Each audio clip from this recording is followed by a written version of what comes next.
You know, they say every time there's an election that this is the most consequential election of our lifetime. That this is the one that's going to decide the future. That this is the one where everything comes down to this when this matters. And people say that about every election. But this is it, guys. This is the single most important election.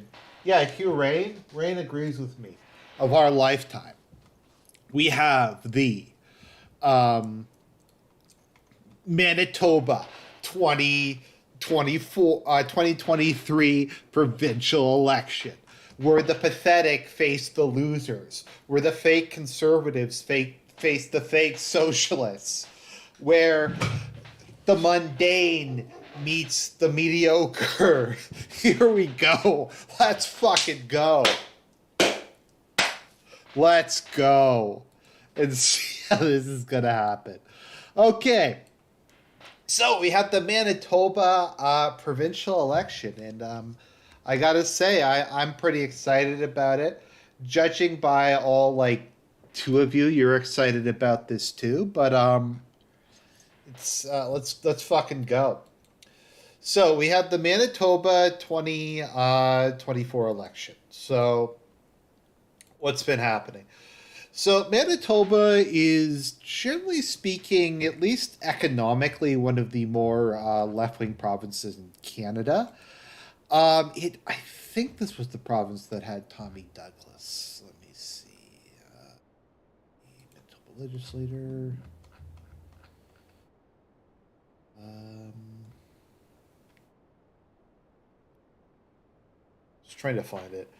Yeah, for much of the province, yeah, it's one of the more left wing ones. I think Tommy Douglas was, I forget if it was here or Saskatchewan.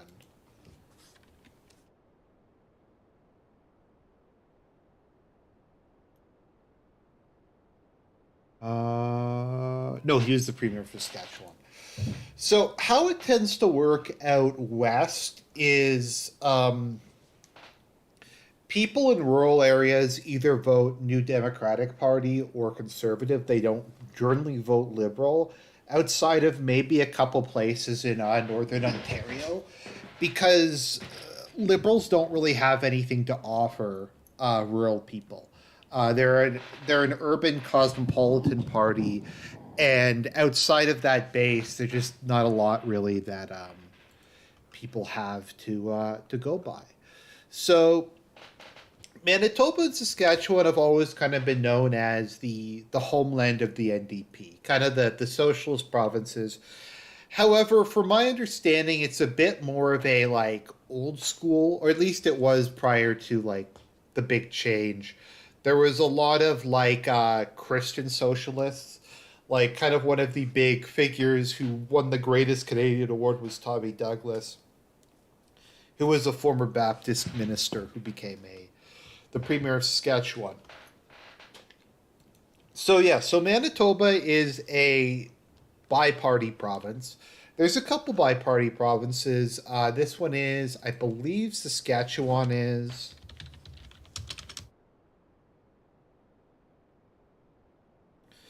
So I think Saskatchewan, yeah, Saskatchewan just has the Saskatchewan Party and the New Democratic Party.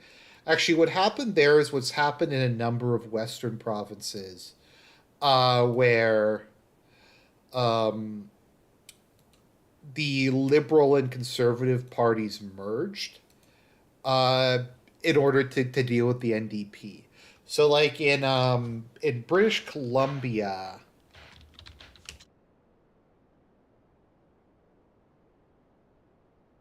the provincial Conservative Party merged into the Liberal Party. So for a while you had the Liberal Party of British Columbia, although it's changed its name to BC United, but it was like a conservative liberal hybrid party. They called themselves the Free Enterprise Party. So now I think there is a conservative party that's reemerged and is just engaging basically in vote splitting. But my point being that in the West, this tends to be the case where you just have two parties. In BC, you have a couple. Green Party seats, but overall, yeah, BC's a bit like it's a bit like California. I mean, as you can see, the inner keep in mind once again the Liberal Party in BC is not the same as the federal Liberal Party. The inner like part of BC is fairly conservative, but the part down here is just completely like liberal. Anyway, so going back to Manitoba. So in Manitoba, uh, Brian Paulister won a massive, like, ginormous victory in 2016, where he got over 50% of the vote, a super majority. I think that's a two-third majority. Yeah, he got a two-third majority in the Manitoba House, and we had these other losers. He succeeded in winning re-election with a fairly large margin. And then we got he resigned. We have Heather no Knack Stephenson, who is she's pretty cringe. I'm not gonna lie. I think it's got to be one of the worst conservative parties in Canada, and that's like she just kind of looks like a Karen. I mean, that's where's her chin? She looks like a younger female version of Mitch McConnell. She has the turtle. Can I get a physiognomy check here? She looks kind of like a turtle. But she is the premier of our fair province at the moment, and basically nobody likes her, and so we're heading into this election. Um, we're heading into this election. Settler, if you wanted to come on, be my guest. You're more than welcome. I didn't really ask anybody, so I didn't think anybody would care enough to actually like talk about this. There is an entire Wikipedia page. There might be several Wikipedia pages dedicated to it. So yeah. Now, if we look at the last election,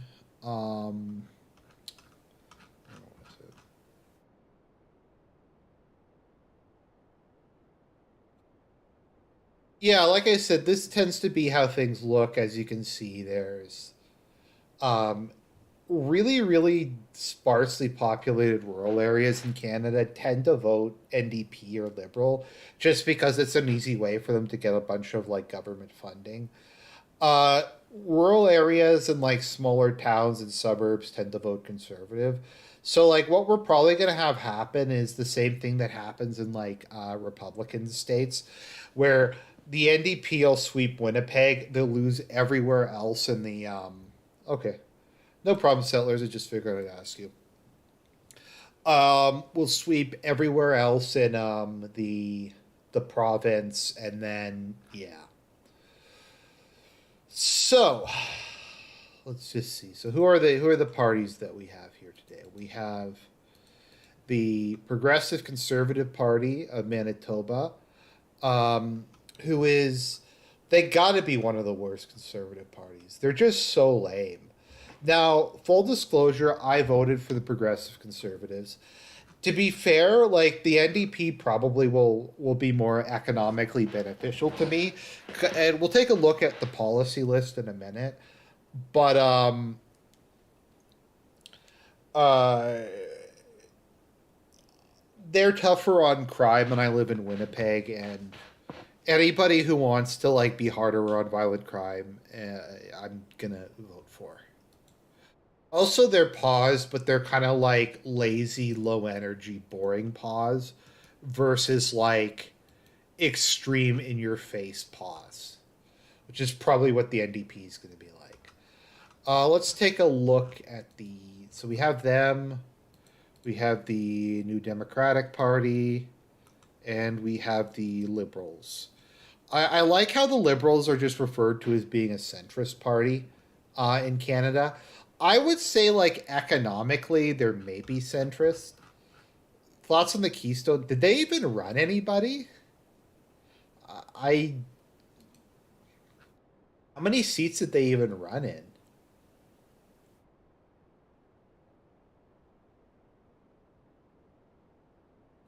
I don't know. They're probably okay, but like they only ran candidates in five districts, so like who even cares really? Um, Incumbents not running for re-election. It's always a bad sign when like half the government doesn't run for re-election. That's not a good sign at all. Um, yeah, but I would define the Liberal Party in Canada as being left wing, uh, left wing to far left socially, and like center to center left economically. I mean, I get that the liberals are kind of for a mixed economy. So I would say, like, if we're going to talk about economic issues, they probably are somewhere between the conservatives and the NDP. On social issues, though, I don't think they're a moderate party at all. I think they are like a. Then again, to me, I would call like the conservative party like a center left socially party. Um, the conservatives in Canada are like slightly to the right of the Democrats, maybe, or they might be a little. They're probably about where the Democrats are. Are there any Democrats who are pro-life? Because if there are, then that kind of makes them to the left of it. Keep in mind, Canadian politics is so radical that Andrew Scheer got like part of why he got axed was for saying, as a Catholic, I personally think abortion's wrong, but I'm not going to bring it to a vote because I know the country's decided on it. And that was regarded as being an extremist position. Um, so, there we go. Okay, so let's see here. Manitoba.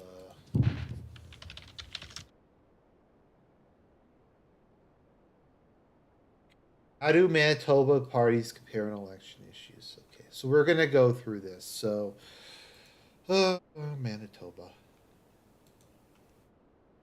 I'll say one thing about I actually don't mind this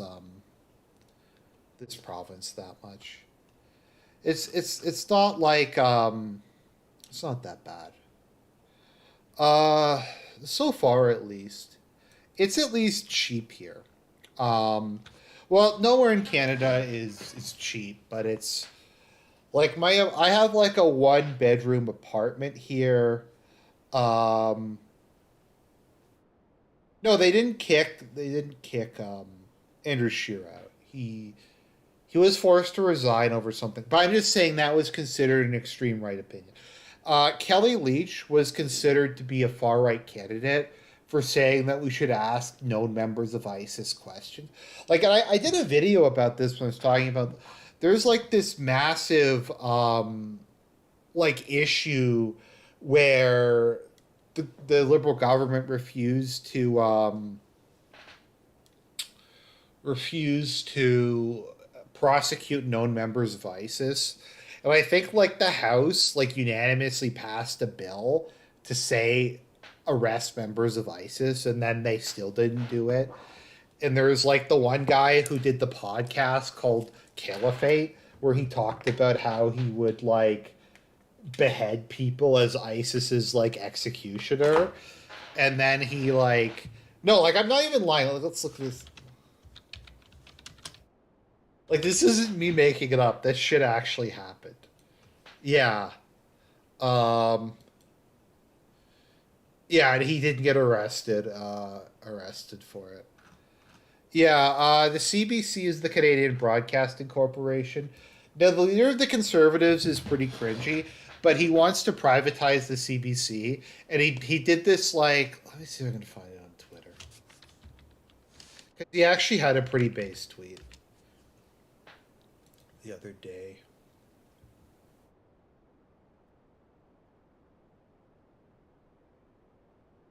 Let's see here. Is it? Your mom is the fires of Rubicon. That was a good post. Let's see. Oh, Orange Shirt Day 1, the most fake and Giesler holiday? Okay, that's a base. Yeah, Trudeau does look like he's on cocaine. This was like one of the greatest posts of all time. Trudeau accused of being high on cocaine and depressed in India, locking himself in a hotel room for days. That's like the greatest headline of all time. I like how he blamed Putin for the whole for that thing that happened. I'm just trying to find it. Elon Musk. Oh yeah, this was the right. This is the election denial conspiracy theorist. Um, Singh said he won't force an election till confidence in the electoral system is restored. But remember, guys, there's never been any election fraud. Okay, here we go. This was the based Pierre Polivier thing. It warms my heart to think of the families that will move into a home they can afford at the former headquarters of the CBC. Because he wants to like dismantle the CBC, which I think is pretty base, to be honest. It's pretty awesome. Uh, but okay, so let's look at it. Let's see what the platforms are. Agriculture. The PC's promised to permanently have rental fees for agricultural. Okay, I don't care about agriculture. I know it's important out here, but it's just childcare. Yeah, so Manitoba recently implemented $10 a day childcare, which, and I might get some shit for this. I actually kind of support because at least like universal subsidized childcare might actually help like some Catholic or evangelical or Mormon family that happens to have a bunch of kids, as opposed to like a lot of the other programs that just is just going to be like this carve outs and exemptions. So I'm actually not necessarily against it. So these look like these are all completely and totally identical. The Green Party, cost of living. Here we go. The NDTP promises that it will help people keep up with the rising cost of living, including freezing the provincial sales tax. Has the provincial sales tax moved in the last decade? Eliminating the provincial gas tax, pushing to freeze hydroelectricity rates. I mean, I hate this price. Like, who cares? It's already super expensive. It's like you're paying $5 this year instead of $3, but it's not going to go up anymore. Like, who cares? Continuing to index provincial income brackets to inflation. Stop government interference with Manitoba public insurance, and stop sending tax education rebates to billionaires who don't live in the province. PC Party removed the federal government's carbon tax. I always love with re-electing parties how like they didn't do any of this shit before the election. They're like, look, guys, I know we've been in power the past 12 years, and we didn't do the stuff, but we're going to do it now. It would ditch the provincial sales tax on restaurant meals, which I actually think is pretty good. I do think it's bullshit that like we pay taxes on like stuff like food and things like that. I think theoretically we're not supposed to, but I find the whole thing really confusing. Let's see here.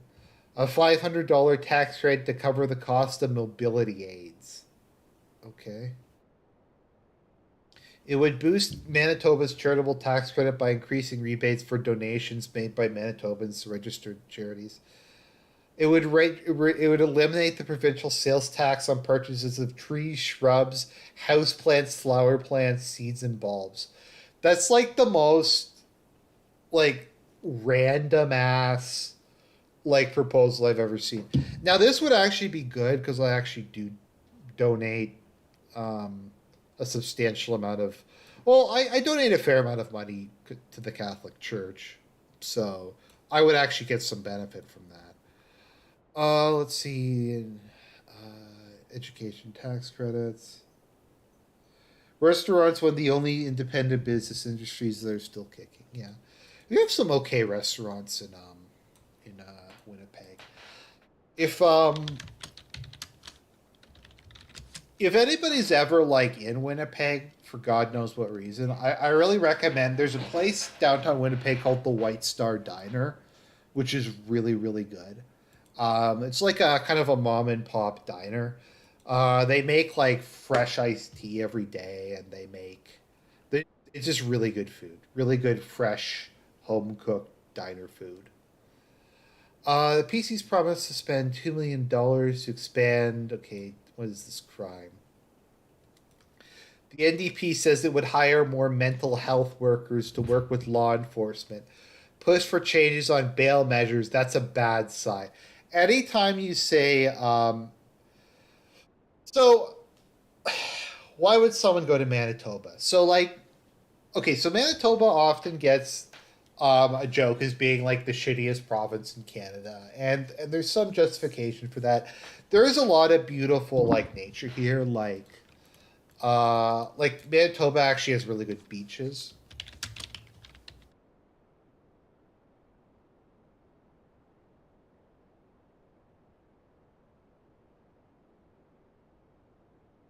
Yeah, like the Lake Winnipeg has a pretty nice beach. It has like a nice like white sand one.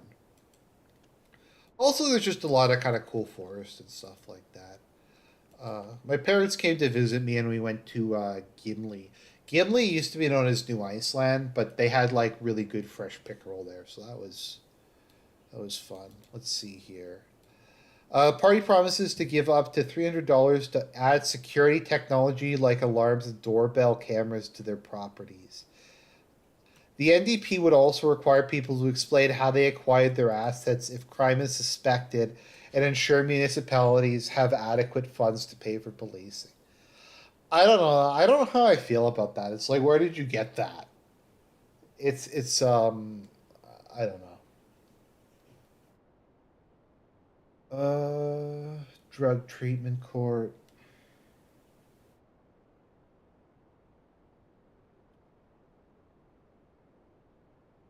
The wildlife is human scat on pee on every block. Yeah, that's true. It depends where you are. I find if it's something like, if it's north of Portage, it's like complete shit. If it's south, it's not bad. Then again, I used to live in Toronto, and Toronto's very much like that too. Like some parts of Toronto are really nice, and a lot of parts of it are just really shitty. It's not even that it's like dangerous in Toronto. It's just very uh worn down. Let's see here. Break the cycles of crime, whatever that means. The best way to break cycles of crime is to have death squads. That's what I think. It's really funny, like living in a smaller province, because you actually will see things in millions of dollars, like $1 to $20 million. I'm so used to things being in hundreds of millions or billions of dollars. It's like we're gonna spend $2 million to do something. It's kind of amazing. Let's see. These are such boring proposals.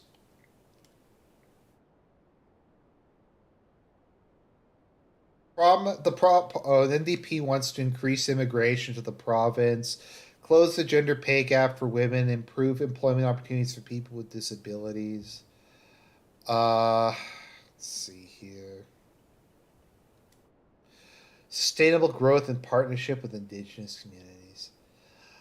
I actually do kind of as far as like affirmative action goes, I don't support affirmative action, but I don't mind providing tax credits for whatever companies need to hire people with disabilities. I don't view that as the same thing as other forms of affirmative action. So,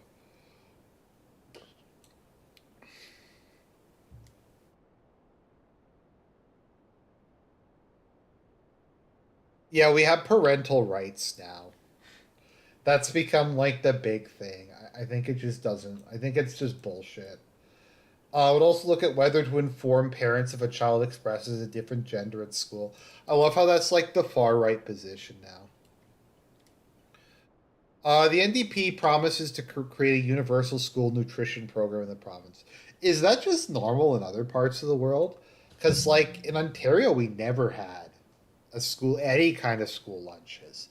I mean, we had pizza day where like every other week you could order pizza, and I guess my high school had a cafeteria, but I've never had a school like been to a school that offered lunches. An assistant deputy minister position for Indigenous excellence. It also spent $10 million to build a second gym at Winnipeg's Calvin High School. Like I love how just petty and like retarded this are. The party also pledges to restore the assistant deputy's minister's role in the Bureau de whatever, and increasing funding for all. Like they're like we're gonna make this new position and we're gonna pay them $100,000 for it. Like what the fuck? Okay,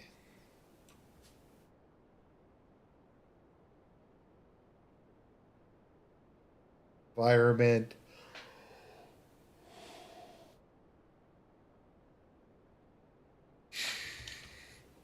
Net zero emissions by 2050.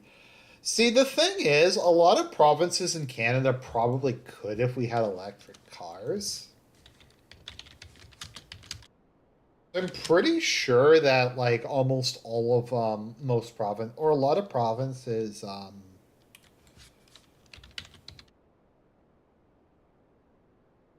oh no, electricity. I'm looking for electricity.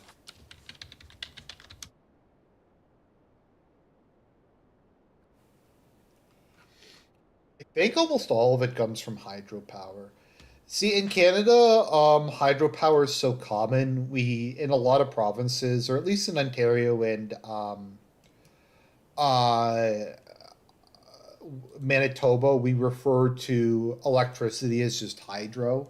Like in other parts of the world, hydro specifically refers to power created by like water, by hydroelectric power. Here we just kind of call it that because so much of it is that. But yeah, so like in here it's yeah, 97% is through hydroelectric power. So theoretically, like we don't really produce much carbon emissions when we're actually doing the yeah.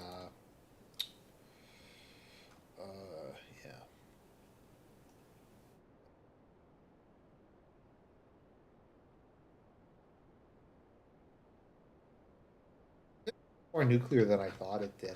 I thought Ontario was more dependent upon what was it called again?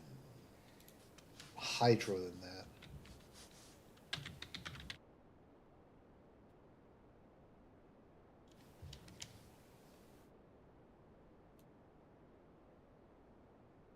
Just trying to find what the mixture is. Because I think it's okay, generation, yeah. Yeah, Ontario's a pretty decent mix of stuff. Nuclear, gas, hydro. Actually, nuclear is more than I thought it would be, but I find that something even like the left hasn't really seriously tried to do in Ontario is close stuff down. Let's see here.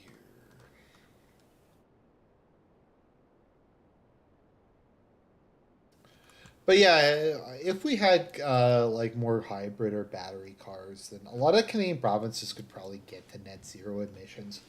I also imagine if you include all the like forest and stuff as a carbon sink, it probably wouldn't be that hard. But we'll see. Well, the polls are going to close any minute now. Um, the healthcare commitments. Sure.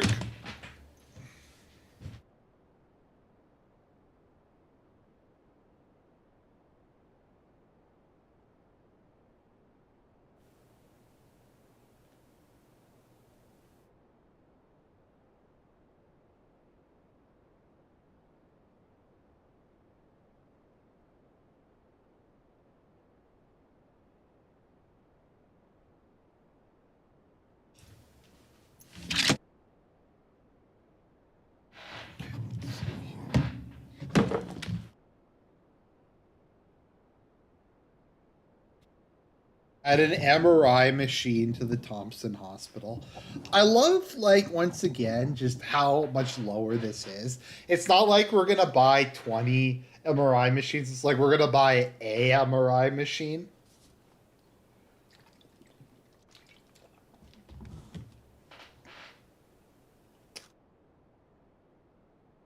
I have heard some people told me that the PCs did fuck healthcare over in this province, so we'll see how that goes.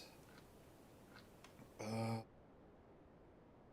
Housing, land transfer tax. It's just I don't own a house and I doubt I'll buy a house, so it's just like I don't really care that much about like if it's cheap. I maybe it won't affect my rent, which is kind of the problem. Reconciliation. Okay, it's gonna be rough. We have like the landfill thing. Uh,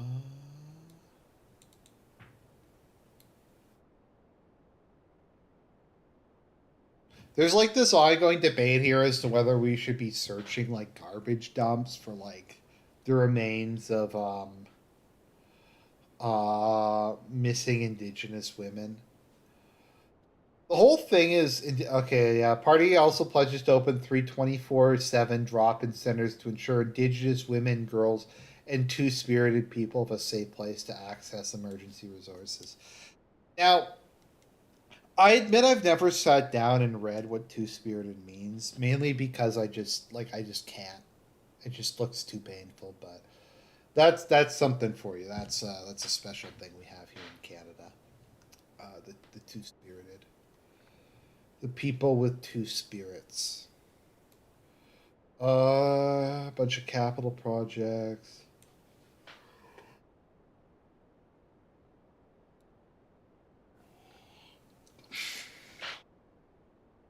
So we should have results coming in.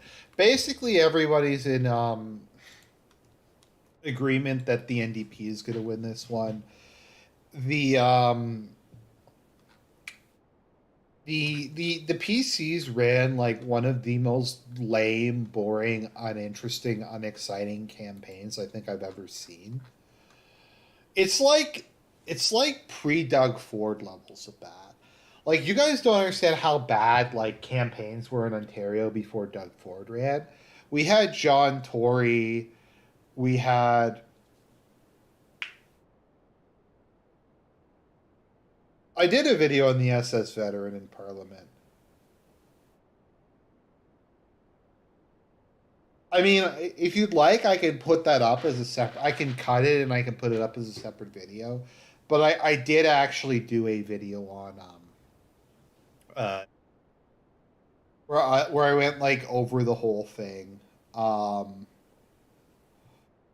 and I said that I thought that the Eastern Front in World War II is a very complicated and nuanced thing. And I said that I can understand why people in Ukraine would want to fight on behalf of Russia for the fatherland, or would want to fight on behalf of Nazi Germany because they wanted to kill communists. Like the specific SS unit, um, their part of their oath was that their oath was conditional on fighting commies. They said we refuse to fight any Western allies. We don't have any beef with them. We just want to kill communists. And I mean, can you really blame them for that?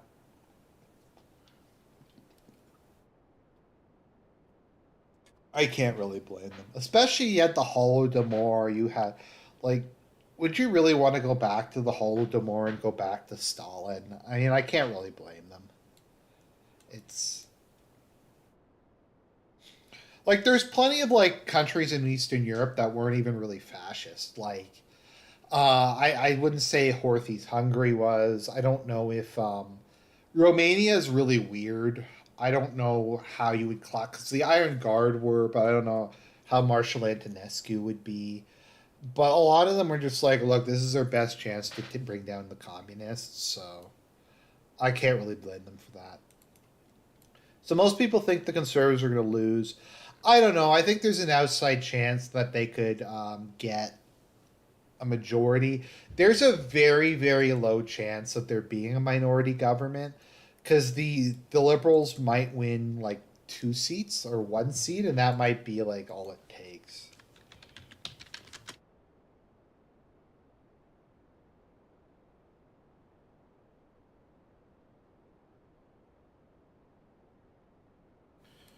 So according to 338, they have the NDP probably winning a majority, which is probably what's going to happen. We'll see.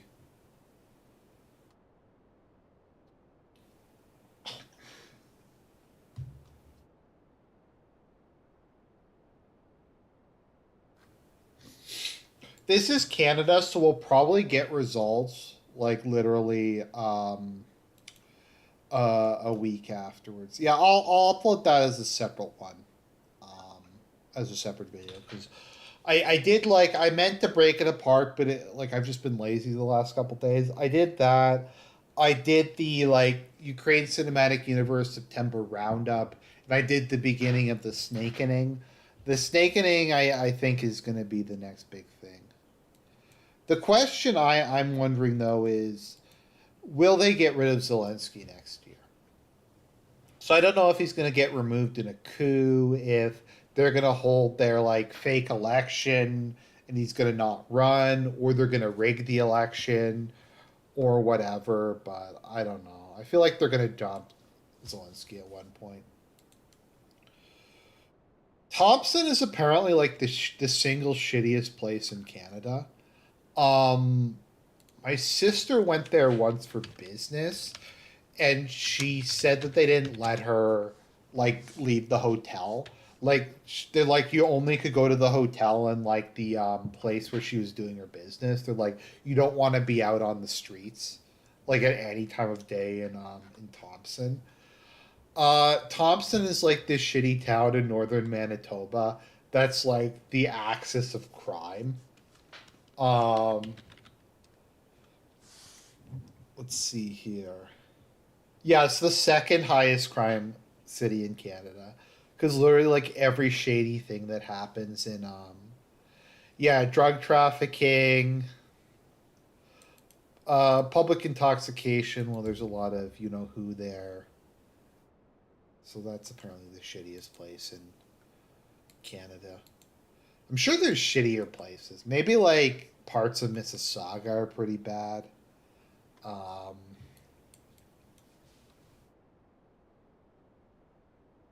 there's Rex Jail. Rex Jail's pretty bad. Regent Park.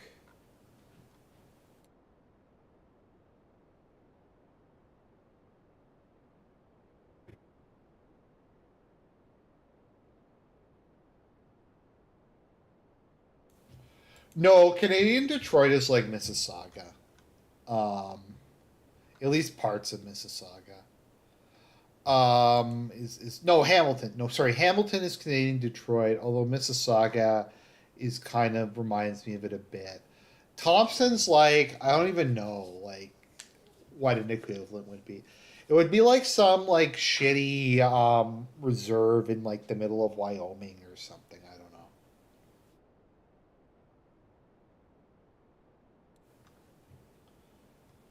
So let's see here. It is funny, like though, just looking at the electoral districts. I think like I think that the electoral districts in northern Manitoba they had to like lower the threshold because there's so few people who live there. Like the upper half of the province, I think, is like 1% of the population or something. Let's see.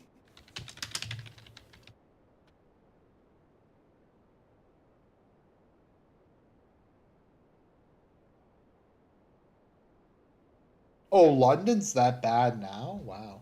Okay, it's gotten worse over time. So, it's 8 o'clock now, so we should know any. Yeah. Oh, yeah. Windsor is regarded as kind of. Windsor's the place you go if you want to like start a business that you don't that is online. Because it's like the cheapest place in Ontario to live. Ottawa's a really beautiful city. I've been there a couple times. It's nice. I wouldn't mind living in Ottawa. Ottawa's pretty nice. Waterloo's pretty nice. I haven't been to Guelph that many times, but it seemed okay. For Toronto, it really depends upon which borough you're in.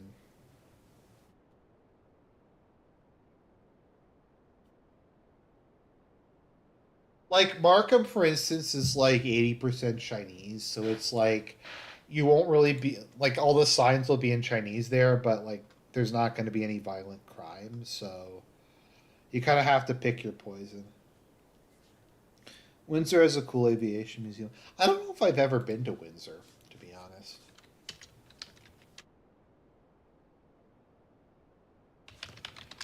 I know one of my bosses, a boss of mine, used to live in Windsor.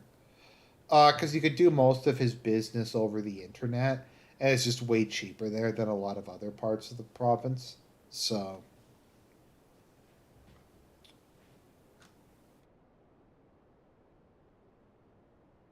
I think it's the southernmost tip of Ontario. I think so, at any rate. Let's see. So we're just waiting for the results to come in. This is Canada, so we'll probably have this like done in the next like 15 minutes. I don't really get why elections take so long in the US. I don't know if it's because like there's a bunch of just different like I think part of it is just there's like 50 different positions you have to vote on because so many civil service positions like district attorney and stuff are elected, like county clerk or whatever. That's probably partially why it takes so long. Also, you just have a bunch of just different random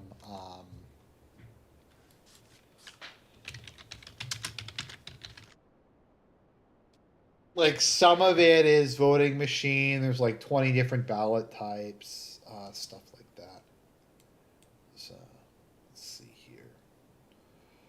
But like when I went to vote, it was just literally like one piece of paper. You just mark next to the person you want to vote for. So it's pretty convenient, pretty quick. Uh, from elections Manitoba.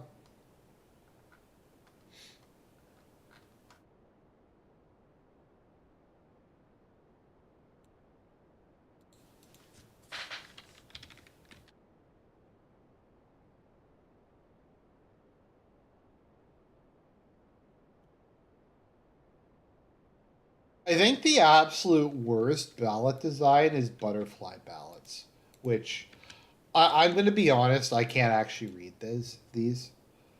Um,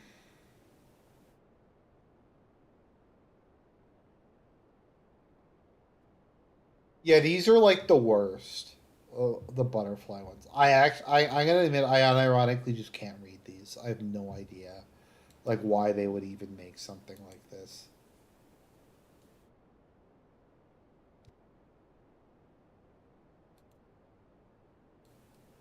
So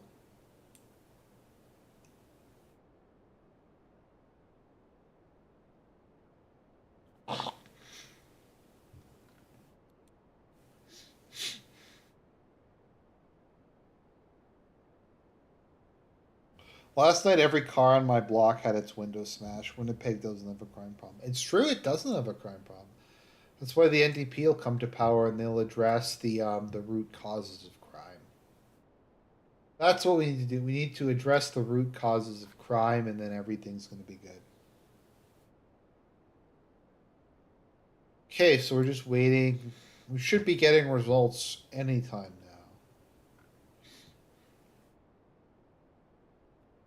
now. I mean, look at these three. Don't each of these faces inspire the utmost confidence in you? Um, they do it for me. This dude used to be like an alcoholic. He's been to jail at least once. I don't know. Like the stories about him and his youth are just fucked. I'll give him credit though. Like when he was asked about it, he's like, "Yeah, I deserve to go to jail and I deserve to get arrested. It wasn't racism. I just I was a fuck up." Um, so I'll give him like a little credit for that. But we're in debt. Come here, Rain. Stop. Just let me pick you up. Jeez. Come here, kitty. Come on. Come on over.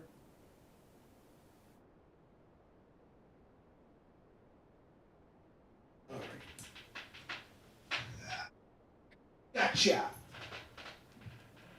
There we go. Okay, I got Rain. Oh, who's a good kitty? You're a good kitty.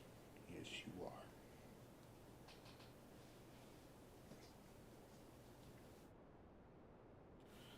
Rain, I sometimes wonder if like all I am to you is just food, water, and like a warm place to sleep. I guess there's worse things. It's nice to be needed. There we go. Giving her a nice cheek scratch. What a good girl.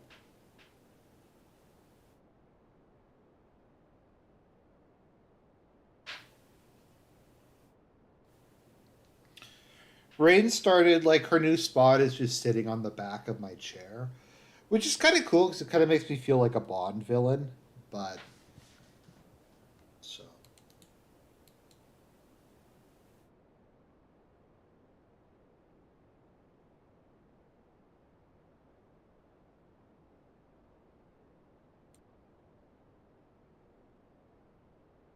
it's a good kitty.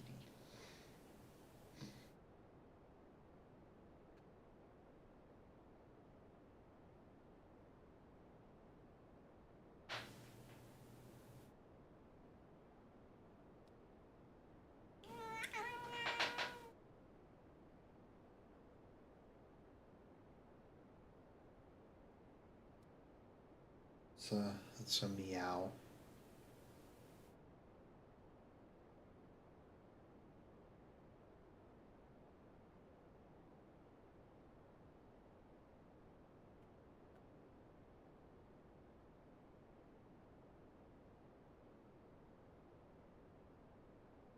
A mournful cry, girl.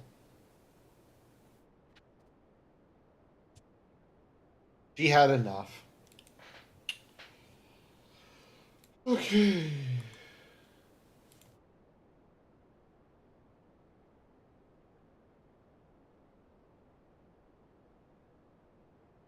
I was kind of surprised. The couple people who responded to my post earlier today were like saying how much they hated The Office.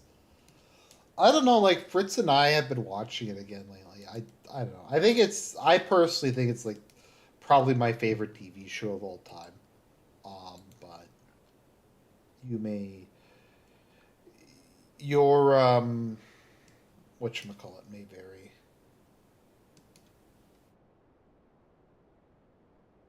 Okay, here we go. Let's see what Global has to say. Headquarters here at the Fort Garry Hotel, and there's a lot of energy already in the room. The polls were favoring Leader Wabkidu, and if he wins, it would be historic, making him the first First Nations premier, not only in Manitoba, but also out of all the Canadian provinces. So energy suddenly picking up here really quick. Greg, what are you looking for tonight? Well, this is a pivotal election. Manitoba is at a crossroads. I think we would all agree upon that.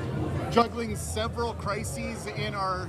Something I've noticed is like the Manitoba accent is like the whenever you hear Americans make fun of the Canadian accent,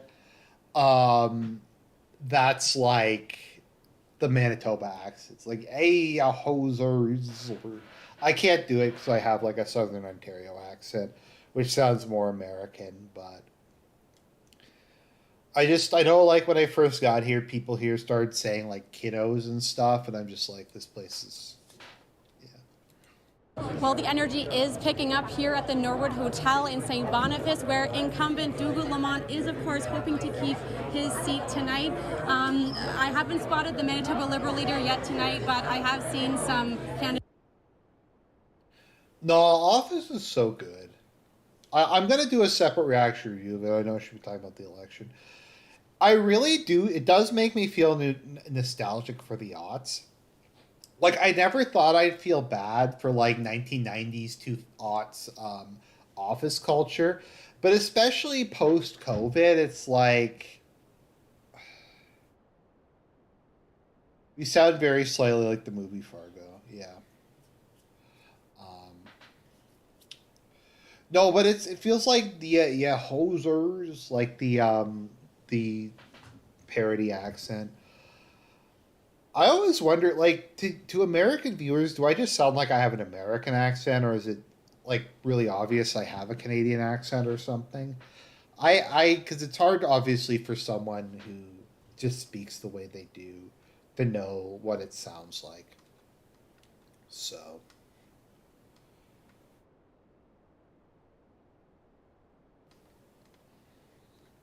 I think Southern Ontario tends to have somewhat cosmopolitan accents. I don't really know, though. Let's see here. We're just waiting for this stuff to come in. Oh, I sound Canadian? Okay.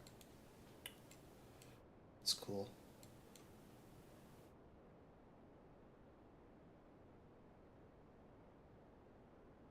But like with Serp, I can barely tell. Like, well, he's from Montana, so like I can barely like I. If you just told me he was from Canada, I wouldn't notice. He has I can't even really tell his accent, to be honest. Vague Commonwealth accent, based, rootless Anglo cosmopolitan when.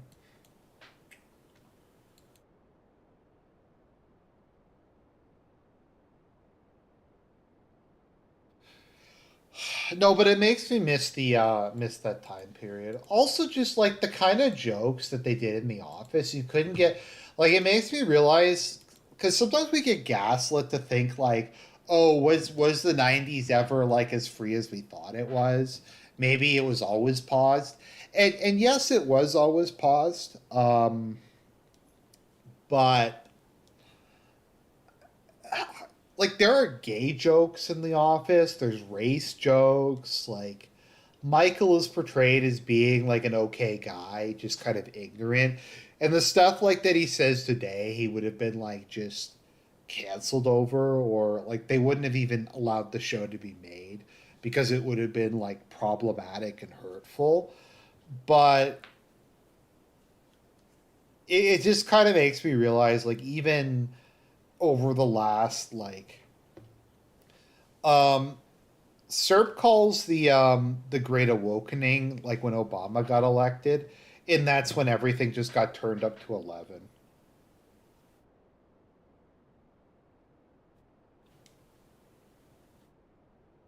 Yeah, King of the Hill's great. I never got super into it. King of the Hill was good. What else did I watch? Let's see here.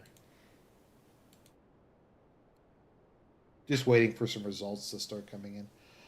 I was never big into. I sometime I have to do like just a video on just obscure random ass TV shows I used to watch as a kid, like Ned Snoot. Anyone here remember Ned Snoot? Okay, we'll come back to the election. We're gonna look at. Do you guys get Teletoon in the U.S.? Let's see here. So like some old stuff that we used to have. Where's former face cam reveal? Joke's on you, I don't have a face cam. I kind of wish I did. I wish I didn't have to hide my face. I feel like a lot of my videos would be better if I could do like facial expressions. And like Serp tells me because I met him this summer in person that I talk with my hands a lot, but it's always like you just don't really think about it. Is Teletoon just the Cartoon Network?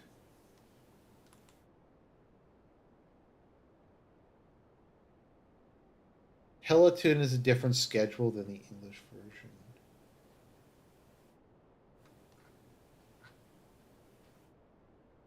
Vision original programming. What else was there? There's like Dragonflies. Um,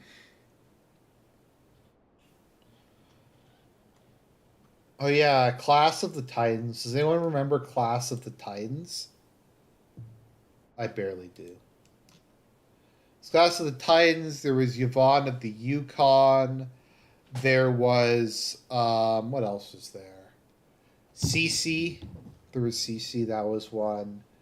I forget if Martin Mysteries was Canadian or not. I don't think Totally Spies was. Was that? No. Okay.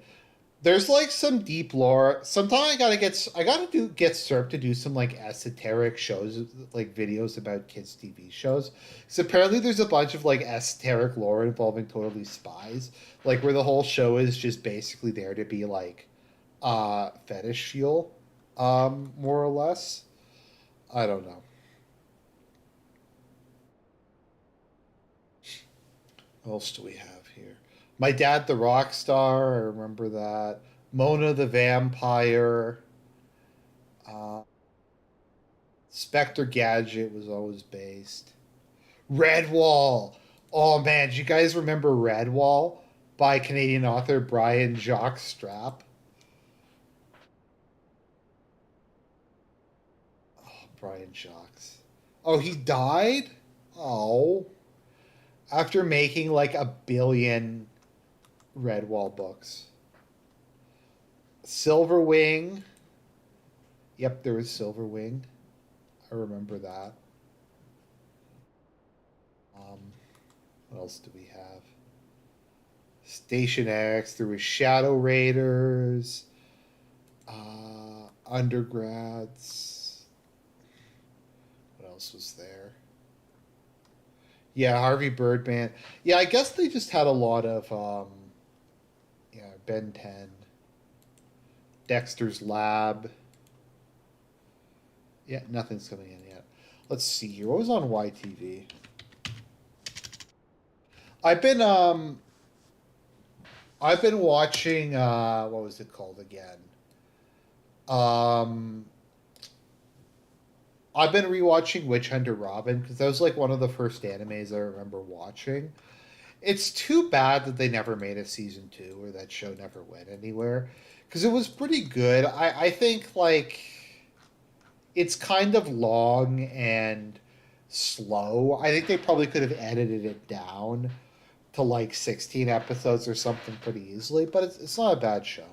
Um, Not a bad show at all. Let's see, YTV original programming. Foreign programming. Breaker High, I don't think I've seen that one. Radioactive, I remember Radioactive. Do they have System Crash here? Yes, System Crash! Fuck yeah. What else was there? Was Stick Around in part of that? It was Ned's Newt, Courage the Cowardly Dog, Dark Oracle. That was a weird one. Are You Afraid of the Dark? Anyone remember Are You Afraid of the Dark? Oh, YTV is the shit.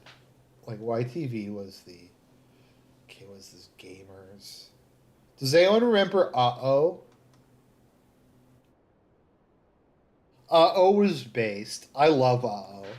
I loved Uh-Oh so much. I used to watch it every day after school. Basically, what would happen every time is the blue team would win, and then the red team would get the spin and steal, so they'd like wind up getting the prizes. Basically, every single time that would happen.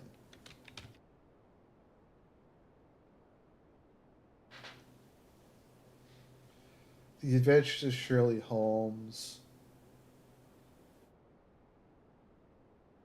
Galador, Defenders of the Outer Dimension. That lame shit. What was the other one? The, oh yeah, the Zack Files. Bump of the Night, yeah. Mummies Alive, Dragonflies. Let's see here. What else do we have here? Ed, Ed and Eddie. Jacob Tutu. I remember I used to read those books as a kid. I never watched the TV. Okay, here we go. Okay, I sorry. think Fort White probably stays blue. Heather Stephenson's riding of Tuxedo stays blue. But let's turn Kirkfield Park orange. Let's turn Assiniboia orange and see where we're at. Oh, 28 for the PCs and 26 for the NDP. But as we said, one of the key things here tonight is New Democrats appealing to people who voted Liberal 4 years ago. You got to vote NDP. Well, is behind Logan Oxenham. Logan Oxenham with a 71-vote lead. We have 2 polls reporting in Kirkfield Park. That's going to be a close one all night long. We're looking at Rossmere, not a riding with a minister, but a riding that has traditionally been New Democrat when New Democrats win government. Right now, Tracy Schmidt, she's a lawyer. She's 50 votes up on the incumbent, Andrew Macklefield in Rossmere. Oh, with 2 Flying polls Rhino reporting. Junior High. The Flying only Rhino place Junior where High right was now we number have one. the first Liberal lead of the night. I'll quickly take you to that. That is in the riding of River Heights, where I don't think anybody thinks John Gerard's going to get unseated. John Gerard, the former Liberal leader, 15-vote lead over the New Democrat Mike Moroz. 2 polls reporting. So as we look at the bottom right now, early lead for the New Democrats, 10 leading seats, 6 for the PCs, 1 for the Liberals. But again, in Winnipeg, that battleground right now looking very early good for the New Democrats. All right, David Aiken, thank you. We heard Marnie talking about the NDP campaigning strongly and consistently on healthcare. And are we going to PC Party headquarters? Let's toss it down there. All right, Kevin Hirschfield and Hal Anderson. I'm going to send it over to you guys. Yeah, so some results coming in here early. Wouldn't say there was much of a reaction here. Still some chatter amongst the crowd. We do know it's early, but as David said, those early results not favorable for the PCs. No. We're seeing a number of cabinet ministers in Winnipeg down early. Hal, just some thoughts on what you saw. Kevin Klein, Abi Khan amongst a few trailing. Yeah, here. very few numbers in. Yeah. It's early. I think we have to emphasize that. I think that's the operative word. It's early. But the Well, look at like the scale of this. Like in America, you have stuff like where it's like 300 polls. Here it's like 3 of 23 polls reporting, like X of X number reporting. Let's see here. Okay, it looks like the PCs are up in most of their issues. So we're getting some, I think, some pretty numbers, early numbers Oh, quickly. no. Yeah, but well, we we'll may see. have to wait for all the numbers to come in tonight. We do hope to have Marnie Larkin, who Hal was talking about it in just a bit. But Hal, you were taking a boatload of calls on your show over the last few days in the lead up to the election. Last few days? What were some of the things specifically you heard about the PC campaign, maybe 28 that votes folks for had to say? Yeah, well, listen, I think over the past week or 10 days, the ads the PCs put out about the landfill search, I'll be honest with you, the calls and text messages and emails that I took, just as many said that solidified their vote for the Tories as much as it sent them to the NDP. We'll have to see how that plays out. We'll be back here throughout the night at PCA headquarters. Not the start the PCs wanted, but we do know it is early. Back to you guys. All right, Kevin Hirschfield, Hal Anderson, thanks for that. Let's take a look at these numbers, guys. More results coming in. The NDP leading or elected in 12 ridings right now. Yeah, we have the PC sitting at 7, leading in 7, and the Liberals at 1. As David was referencing, that's in River Heights. That's John Gerard's riding. But if we look at where some of this movement is happening, and you're going to hear us go back and forth. Yeah, but like to be fair, most of the PC ridings aren't reporting yet. That's in the west end of Winnipeg, where Kevin Klein, the incumbent, is trying to hang on to his seat. Well, right now we have the NDP leading, Richard. That's one of the examples of the many seats we've been talking about that the NDP have had before, are looking to take back.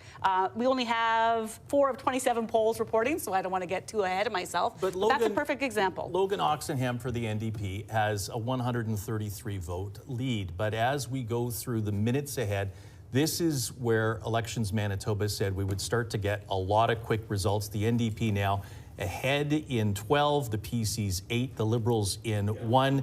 This is all kind of unfolding as we expected, with Battleground Winnipeg more orange at this point than blue. And you are going to see those numbers fluctuate as that lead goes back and forth. For now, again, NDP, PC 8, Liberals 1.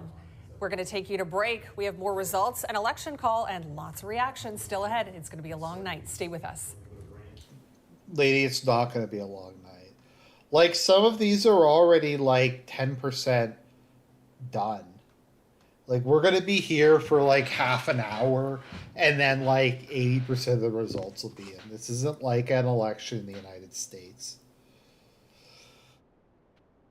Well, American elections are kind of like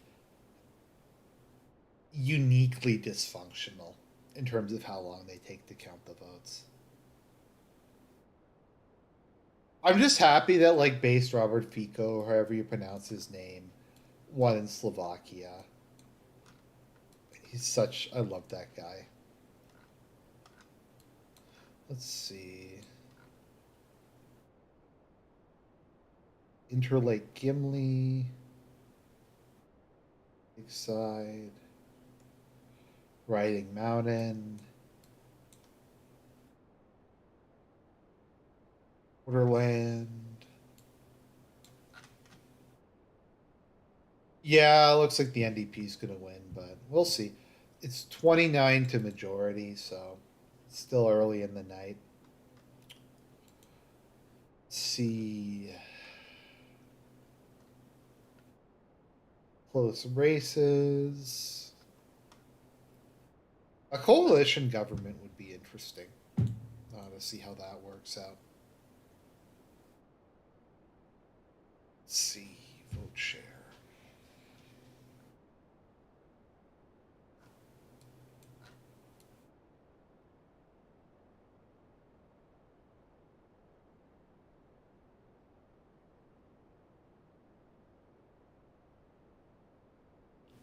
Well, not much to do until just watch the polls roll in.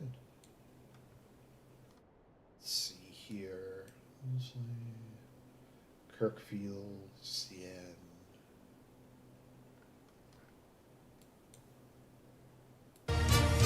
Oh, are they going to call it?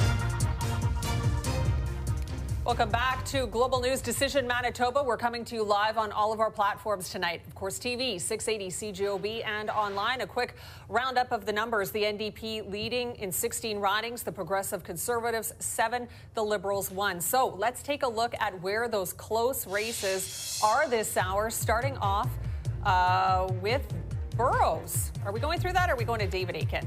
We know you can talk, David. David looks ready. David looks ready to go. No, let me go outside the city right now, because we want to talk about what's going on. First of all, let's go way up to Flin Flon. Right now in Flin Flon, it's kind of like, as our friend Richard told me, he tipped me after this, the Flin Flon Bombers are running it up. 79 votes for Tom Lindsay versus 217 for 113 in Flin Flon. So the NDP are leading in Flin Flon. One I want to look at is right here, Swan River. That might be a switch, where right now Andy Maxwell of the NDP has a 145-vote lead over Rick Wowchuk. Get this, 147 votes to 2 votes. That's a Flin Flon bomber game, if you ask me. But there's just one poll reporting, so everybody in Swan River, hold on a second. Maybe it was just Andy Maxwell's neighborhood. His neighbors got out and they all voted for him. We're also going to take a look down as we get in the southeast. Riding Mountain, Greg Nesbitt, Conservative, 103-vote lead. That is likely to go to the PCs. That's PC Heartland. Same thing, Cabinet Minister Doyle Panuck down there in Turtle Mountain is leading right now over the Keystone Party. Look at that. Keystone Party in second place in Turtle Mountain. Base Turtle Mountain. But the Keystone Party taking some votes right now early, just 2 in. Two polls reporting so far there. There's a place we want to take a look Flin as well at Interlake Gimli. I know some New Democrats thought this riding might be in play, and it may well be. We only have one poll reporting. Derek Johnson, Progressive Conservative, Cabinet Minister, Agriculture, with a 24-vote lead right now over Sarah Pinson Berdarson, and that's again with just one poll reporting in Interlake Gimli. So, any change outside Winnipeg? Right now, yes, it's right here in Swan River. We'll keep an eye on that. Of course, Turtle one Mountain, poll reporting very early. Borderland. Things can get up and down. But as we remember, 29 is that magic number for a majority. Right now, the NDP are leading in 20, and the PCs are leading in 8, and the Liberals just 1. Lisa. Thanks, David. And you'll remember the NDP came into tonight with 18. Yeah, that's where they left things off 4 weeks ago, Richard, and now they're leading in 20, the PCs at 8. We want to stress it's really early right now, but this is exactly if the NDP, or this is their slow path to victory right now. This is what they're aiming for. They need to flip 11 seats overall to get to that magic number. And one of the indicators here will be the popular vote, Lisa, as far as whether those Liberal numbers are above or below the 10 mark. So I'll be very interested to see how that unfolds in the minutes ahead. And I understand we can take a look at that leading elected popular vote right now. No, we are going... There we go. Okay, we are actually going to take it down to NDP headquarters with Global's Marnie Blunt and 680 CJOB's Greg Mackley. Yeah, thanks, Lisa. As the results are slowly coming in, we're hearing more and more cheers behind us, and the energy is just really picking up, as you can hear right there, really picking up already here, right, Greg? Yeah, I think there's a quiet confidence. It's less quiet. I wonder if in like PC headquarters they're like passing out the Kool-Aid. They're just all the way in Copesville. I mean, to be fair though, it's like, okay, it's pretty early. Like it's not hopeless, but it's not good. I think is what I'd say. It's looking really bad. Than the red team, and you're feeling a quiet confidence starting to build in this room without question. Now, I was hoping that Greg Mackling would give us a sports analogy, so if you're not into politics... That won't be the last one, I promise. All right, well, we're looking forward to more of those. With that, I'll send it back to you, Lisa. All right, Marnie, Greg, thanks for that. I know he loves the hockey and football analogies. My question is he going to get Taylor Swift into it at some point tonight? I think somewhere he's saying challenge accepted. I think so. Okay, gains and losses. Let's fire this up and take a look, guys. So at dissolution, the NDP had, right now they had, no, that's not correct. We had leading or elected in 21. Right now this is from... So at dissolution, the NDP had 18. Yes. The Progressive Conservatives had 30. That's rough, dude. Manitoba Mastiff. No, I haven't. Gains and the losses, the NDP are at that plus 11 points right rough. now. The PCs have lost 9. Now, the New Democrats, as far as the popular vote is concerned, at 40%, that's Manitoba-wide, PC at 37.7. But that can be deceptive because some of the key rural ridings aren't coming in yet. The numbers are coming in quite quickly. The NDP leading or elected in 21 ridings, the PCs 10. Were you expecting this? Yeah, I actually was expecting this early, especially where those votes are coming in right now in vote-rich Winnipeg. But we still don't have Tuxedo. Loren, interestingly enough, in St. Boniface, there the NDP are ahead. Robert Loiselle, 7.1% of the vote coming in. Loiselle has a 71-vote lead over Dougald Lamont, the Liberal leader. No results yet from Heather Stephenson's riding in Tuxedo. But yeah, I did expect this to come in very quickly. We'll see where this goes as the Progressive Conservative vote comes in from rural Manitoba. No results in Tyndall Park, where, of course, we have another Liberal running because the Liberals have moved back down to leading in 0. River Heights is down. John Gerard is down from there. He was up, but now he's back down below the NDP. And, of course, you mentioned St. Boniface. The NDP candidate's beating the leader right now. Early days, though. Yeah, as we just mentioned, Dougald Lamont, the Liberal leader, is losing in his riding right now. So we're going to take it down to Liberal headquarters, where Rosanna Hemel is standing by with 680 CJOB's Julie Buck. Still a lot of excited chatter here. Julie. Look at all the people at Liberal headquarters. That's pretty rough, man. That's fucking tough. I think it's pretty Jover. If it's not Jover yet, it's going to be Jover pretty soon. It's not looking good for the PCs. I mean, this was to the expectation of everybody. Like, I'm not going to call it until we have, like, at least half the vote in. So I think we only have, like, yeah, we have less than 10% in, but it's pretty Jover. Who knows? It might be closer than we expected. Okay, leading in 24. That's not good. But yeah, I saw that one too. All right, Rosanna Hempel, Julie Buckingham. It's a buzz in here. Lots going down. We're trying to keep up, and we're going back and forth with David. We're trying to figure out where the gains and losses are leading in 25. The Progressive Conservatives in 11. The Liberals in 1. It's only John Gerard for the Liberals that's leading, and the NDP, Battleground Winnipeg, so far it is a sea of orange. Remember, that number we're looking for is 29. We have the NDP leading at 25. All right, David Aiken with more on the emerging trends and what it all means. So I'm looking at the current electoral map of Winnipeg behind me. Where do we remember right now NDP are leading or elected in 25? Well, Concordia has not reported.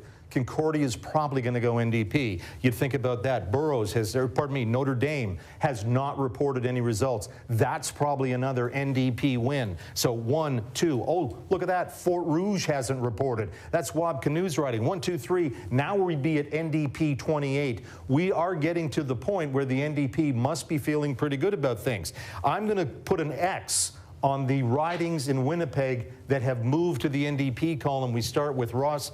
Whoop, make sure we got the X working. Thank you, X. We start with Ross. There we are, Rossmere right there. Kildonan River East has moved into the NDP column. The big one is St. Boniface, Dougal-Lamont in the NDP column. River Heights moving from Liberal to NDP. There, we talked about Radisson moving. There's Southdale moving. Riel is moving to the NDP column. Fort Richmond to the NDP column. Seine River to the NDP column. And Kirkfield Park to the NDP column. Am I missing something that hasn't moved? That's a pretty good night so far for the NDP, leading or elected in 25, but 1, 2, 3 surefire NDP seats. Fort Rouge, Concordia, and Notre Dame have not reported any results yet. I mean, you'd think they're going to go NDP by the end of the night. So 25 for the NDP, on the way to that magic number of 29 for a majority. Conservatives right now just have 11 on the board, and the Liberals back to 1. But that's just that's Cindy Lamoureux up there in Tyndall Park. The Lamoureux name, will it carry Cindy on through up in the Northeast? We'll see. All right, we're going to take a look at outside of Winnipeg and who is leading. Let's round it up, guys, starting with Brandon East. Okay, so we have the NDP looking to take back a riding that was theirs for years before the Conservatives. Leading by like 4 votes. There. Very tight there. The exact opposite in Flin Flon, while the NDP, 61.1% of the vote for Tom Lindsay over Charlotte Lacroix. This is an interesting race. Swan River, I had this on my playbook, or card. Not whatever this you want big, to call not it. Maybe this not big, by this Lorraine. big, but Swan River, we have the NDP ahead right now Early by days. 124 votes over the PC's Rick Wochuk. Again, just a handful of polls reporting. Lisa? In Thompson, Eric Redhead, the NDP incumbent, with a 92-vote lead over the PC's Linda Marcus. All right, Marnie Blunt is at NDP headquarters, and optimism has to be building down there, Marnie. It is, yeah. There is a big feeling of optimism here, Lisa. A lot of energy. It's tough, man. It's fucking tough. I don't know. I'm not gonna call it quite yet, but I'm gonna call it. It's probably gonna be an NDP majority. Now, the NDP, I think, won. We'll see if they get a majority government. I think that's really the only remaining question. That may be fairly close. I think most of the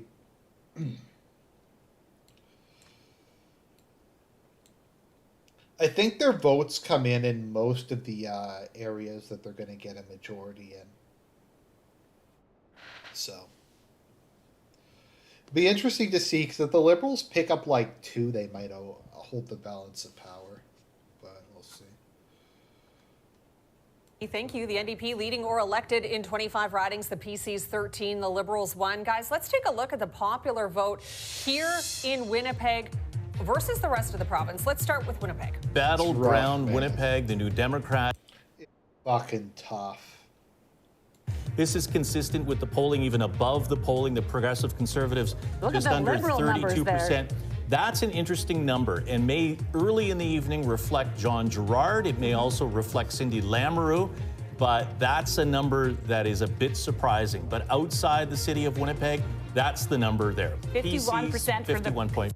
Yeah, it's the same as with everywhere. The Conservatives get like a large lead everywhere. Winnipeg at That's the keystone. 6%, and of course Liberals at 3.6%. And again, as you referenced, Richard, because it's early hours, the popular vote will shift potentially. It will, and again, the PC popular vote in rural Manitoba, it's because they win big in those southwestern and southeastern ridings. But so far, the story tonight, very early on, is still battleground Winnipeg, those southern Winnipeg ridings switching so far leading for the New Democrats. The New Democrats leading or elected in 25 ridings, the PC's 13, the Liberals 1. We're going to take you to break here on Global Winnipeg and 680 CJOB.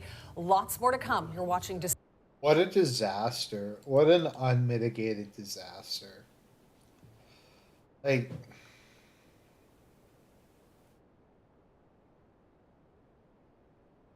the popular vote is going to get closer, though. Like, it's got to get closer.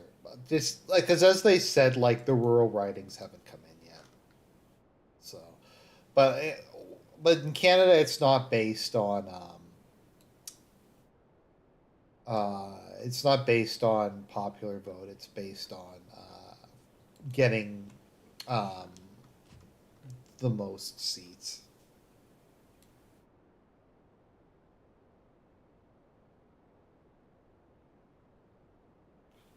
Oh, Tuxedo's coming in.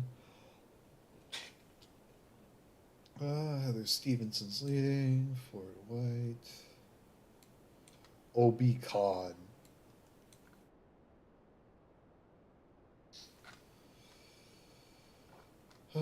So we'll see. It's almost over. Well, I guess we've been here for 40 minutes. I mean, that's longer than I thought it would take. Let's see. Have they made an announcement yet?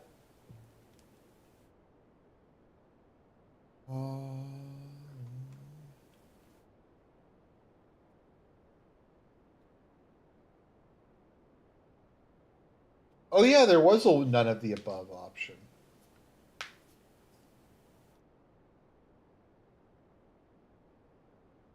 Let's see, what's the CBC saying?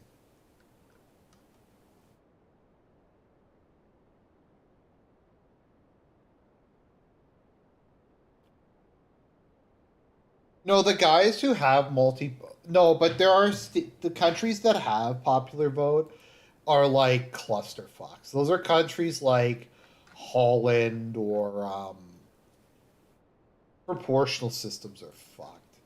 Like, people don't understand how bad proportional systems are. Theoretically, there's a chance for real change. I don't know, like, the Republicans are just way better, though. Like, as bad as they are, I look on them with envy compared to some ministers are trailing right now. No surprise that this is tight, because this is pretty much how this race went down in Kirkfield Park in the by-election between the exact same two candidates. Right now we have NDP's Logan Oxenham up ahead over Kevin Klein by 186 votes. Richard? Mike Moyes ahead in Riel for the NDP over Rochelle Squires, the family's minister. It's tight. It's only a lead of 3. In Seine River, Billy Cross, she's up 129 votes right now over Janice Morley-Lecomte. That's your progressive conservative incumbent there. And in Radisson, Jaylyn Dela Cruz, who we talked about earlier this week, campaigned very hard. She is leading about 100 votes over James Teitzma this hour. And again, these are all ministers that are losing in their seats. James Teitzma's the consumer minister, and then you have John Reyes in Waverley. This one is only a difference of 79 votes, but John Reyes currently losing to the NDP candidate, and Waverley came in late in the game as one of the ones where we thought, okay, this could be tight. All right. Look, and the Liberal vote, interesting in some of these ridings, is above that 10% mark, which is a little different as far as those votes are concerned. It would be a lot more for the NDP. Wonder what's going down at PC headquarters right now. Let's check in with Kevin Hirschfield for more there. Kev? Yes, thanks, Lisa. We're still waiting for that big cheer here. We haven't got it yet tonight. Joined now by Marnie Larkin, who is the campaign chair for the PCs. Marnie, thanks for joining us. I know it's such a busy time for you here right now. Can I get a Let's start with a reaction check? to these results. Just what are you seeing right now? How are you reacting to these results so far? Well, there's not enough in to really react. We're really optimistic about things. We definitely ID'd enough vote to win tonight, so it's all a matter of did we get them all out, and who had the better ground game. So that's where we are right now. Oh, that is Talk about the ground game. What did you guys hear at the doors on the ground? That is some epic cope. What your campaign ended up being. What did you hear on the ground? Affordability. It's all about affordability. I know that our opposition tried to make it about one particular issue, but we were hearing consistently everywhere that affordability is the number one issue. When Look at all the fucking weirdos we we got to have give them a running. helping hand, and so that's what we focused on very heavily. You know, one thing our We viewers ID'd and enough listeners vote at to 680 win. CGB talked about a lot was the advertisements you guys put out. Parental rights, the landfill search standing firm were some of the main ones. Can you just tell Manitobans why you chose to go that way and choose to focus on those topics? Because they were very hot topics amongst our listeners and viewers. I think it's what Manitobans are wanting. So when we talk about parental rights, 30 years ago, parental rights were established in Manitoba. And since that time, we've needed to update those rights, right? So we've got cell phones and we've got bullying and a number of things that are happening. So it's just about getting to a position where parents who love their children very much get to have more of a say in their lives. So we're very confident about that and feeling good about it.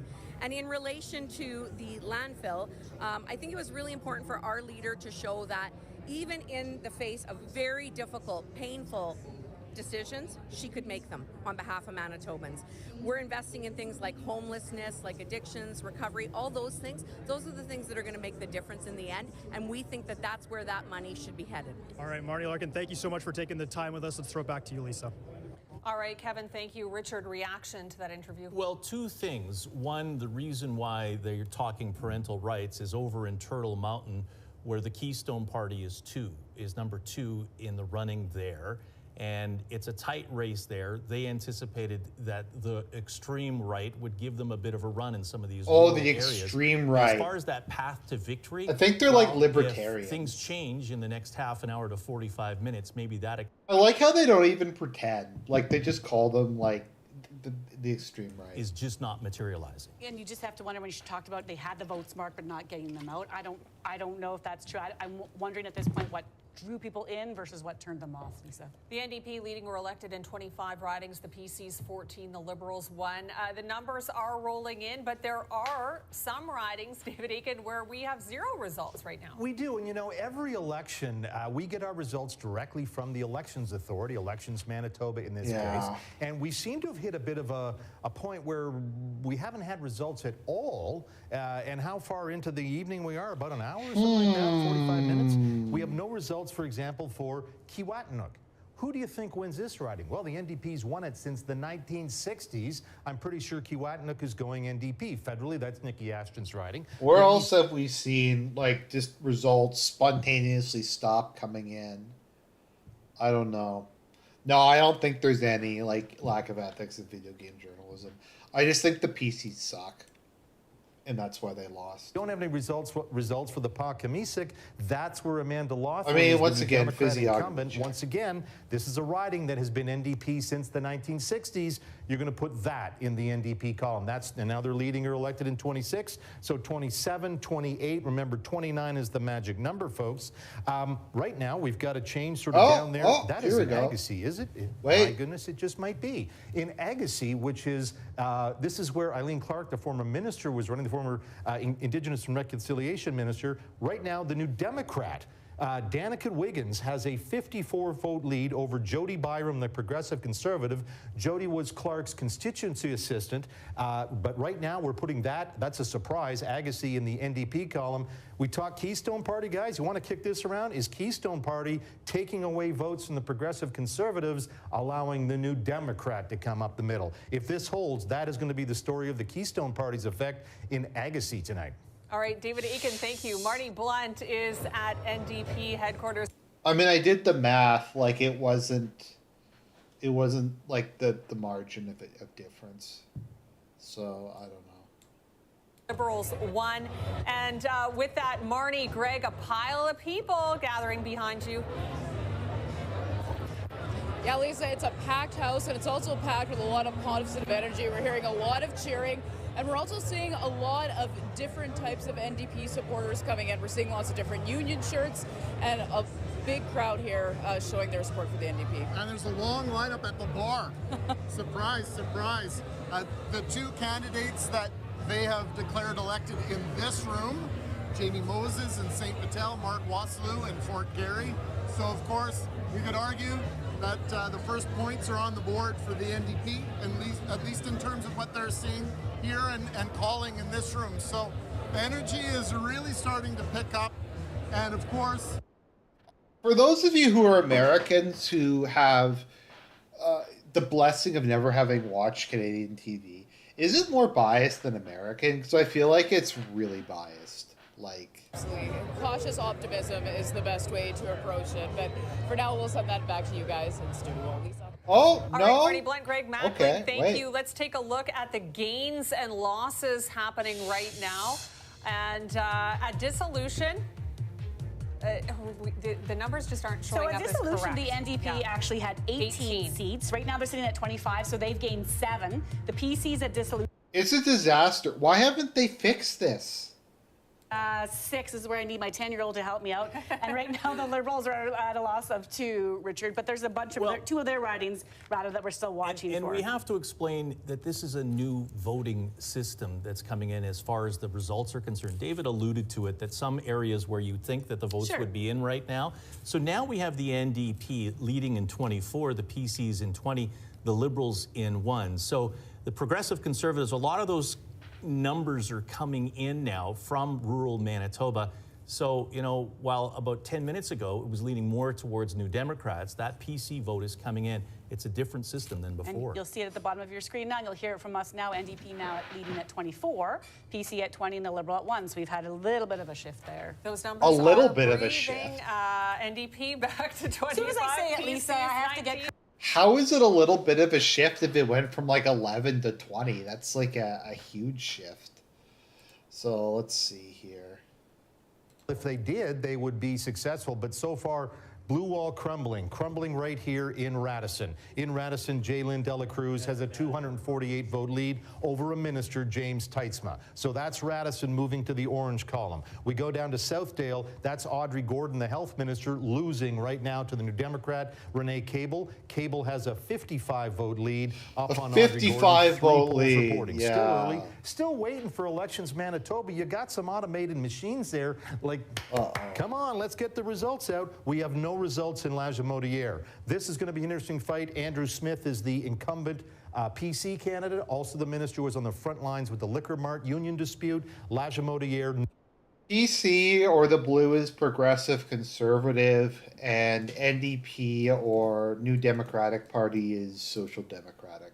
NDP candidate has a 130 vote lead, and then we pop up to we pop up to Waverley, and I think a lot of people may be surprised at this. I know friends on the panel are a little shocked. John Reyes, the Progressive Conservative minister, is in second place in Waverley, behind David Pancrax, a paramedic, who is leading 155 votes. So we talk about that blue wall, and we've got Radisson, we've got Southdale, Seine River, Riel, Fort Richmond, and Waverley, and there's Kirkfield Park, all ridings with ministers. That the blue wall has crumbled. We have no results for Assiniboia, no results so far for Assiniboia. We're waiting. I mean, there might be. There's no like mainstreamy one. And I don't think any like conservatives in Canada would even care about the PCs. We had one conservative news channel in Canada, but it got shut down. So Siliu is elected with 56.9% of the votes over Rick Schoen. We want to hit to St. Vital, of course, Jamie Moses. He was a popular guy the last time around, and as we're projecting, he is winning this riding by well over 1,000 votes so far. We are also projecting a winner in Burroughs. Let's take a look at what's happening there. That's a good idea. Burroughs, we see. No, Fort Rouge. Sorry, guys. NDP, Wab Canoe. We are projecting he has been elected in his riding. This was an Is interesting it even battle, like considering the listed rhetoric here? that went back and forth from the PC candidate Rajan Caron, but she's way behind. No, on this it's one. not As far even. as you They don't mentioned, even Richard, here we mention go. it. That's amazing. Jildit Brar winning and elected there, 47.7% of the vote. And the Maples, Lorette, handily for the NDP. Mintu Sandhu, lead right now is 416 votes over the Liberal candidate. These mostly that we're setting through right now, including this one here. The Rebel Transcona, isn't Nella even Altamar, covering it. We're projecting. That's fucking amazing. Like, they don't even, like, they aren't even covering it.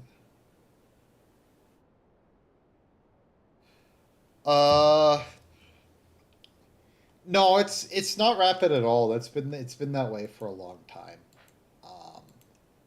For quite a while.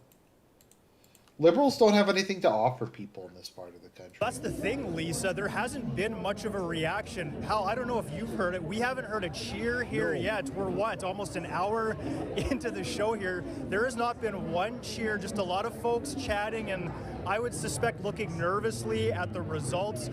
Just again, your thoughts. We're seeing cabinet ministers down again. Yeah. Go ahead. Well, listen, this is not what the Tories were hoping to see at this point in the night.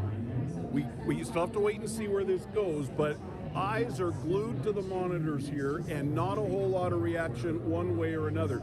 I sat right here when you talked to Marnie Larkin, and I think she put on a pretty brave face. Again, we have to wait till the end of the night to see exactly how this is going to play out. But yeah, this is I don't not know what the Tories wanted to see. Maybe just more reaction to the interview I just did with Marnie and what you heard with her and their strategy. Just give us some reaction to what you heard and the strategy that the PC's laid out. Yeah, listen, I think Wab Canoe nailed the issue for most people. Healthcare, healthcare, healthcare, and I think it's showing in the... Okay, like, let me see here. Like, let me see. What was the last time that the the Liberals won a substantial number of seats?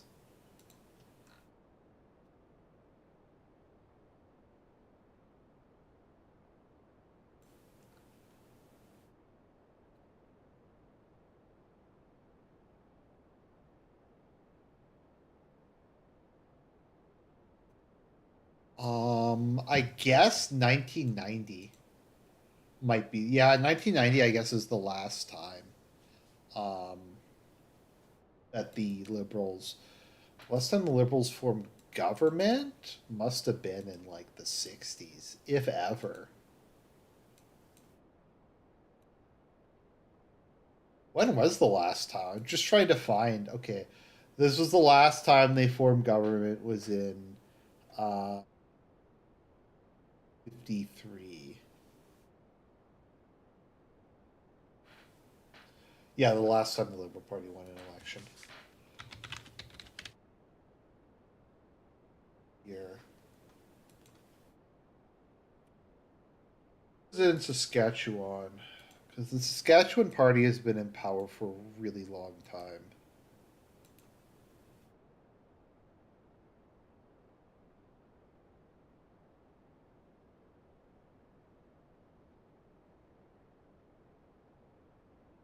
I think, like, the NDP was in power for, like... They were in power for a really long time. Forget if it was, like, 50 years or something. Yeah, the NDP were in power for a long time. The Liberal Party just kind of collapsed. Yeah, as you can see here, it appears that there's either a competitive Liberal Party or a competitive... Conservative Party, but not both. So. Cheryl, thank you so much, and good luck with the rest of the evening. And with that, we'll send that back to you guys in studio, and we'll bring you more from here at the NDP headquarters in a bit. It's rough, man. You bet. Thanks for that, Marnie Blunt. Again, I'm Lisa Dutton, joined by Richard Kluche and Loren McNabb. Tonight, the NDP leading or elected in 27 ridings, the PC's 21. the Liberals won. These numbers have really been breathing, haven't they? They've gone back and forth, and we have some close races I think we want to get to right now to tell you about. So I first actually of all, have no let's look idea. at Kildonan River East. We've got NDP's Rochelle Schott up against Alana Vanamy.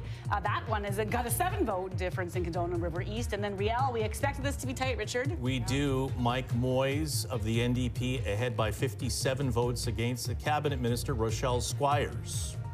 In Southdale, Renee Cable is pulling ahead of Health Minister Audrey Gordon.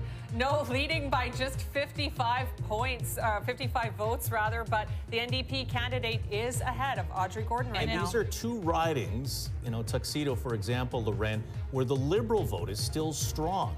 So in Tuxedo, of course, the Conservative leader, Heather Stephenson, that's her riding, has been for well over 20 years. She's leading by 4 votes over the NDP candidate. I'd like to point out 2 of 26 polls reporting here. The Liberals at 29 there. But Branson's been door knocking. There's a lot of signs out there for him. Yeah, and Renee Cable over against the health minister. There, you're going to see the impact, name recognition of Robert Falcon-Willett for the Liberals.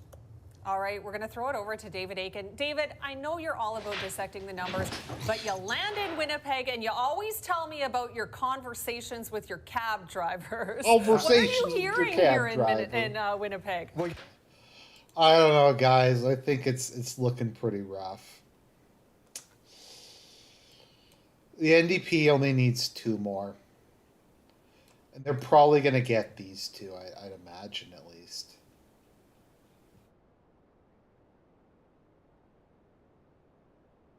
Rain thinks the NDP won. What are you meowing about?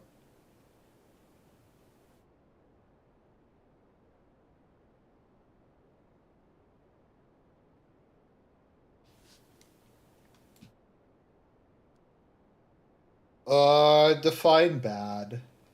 You're gonna have to be a little more specific in terms of what you mean by bad. Ow! Ow! Don't bite me! Ow!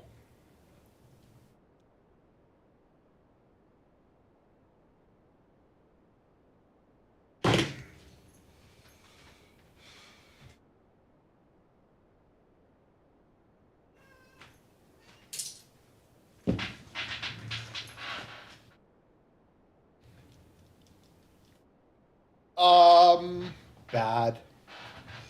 Crime, immigration, general dysfunction, it's bad for all those things here. It's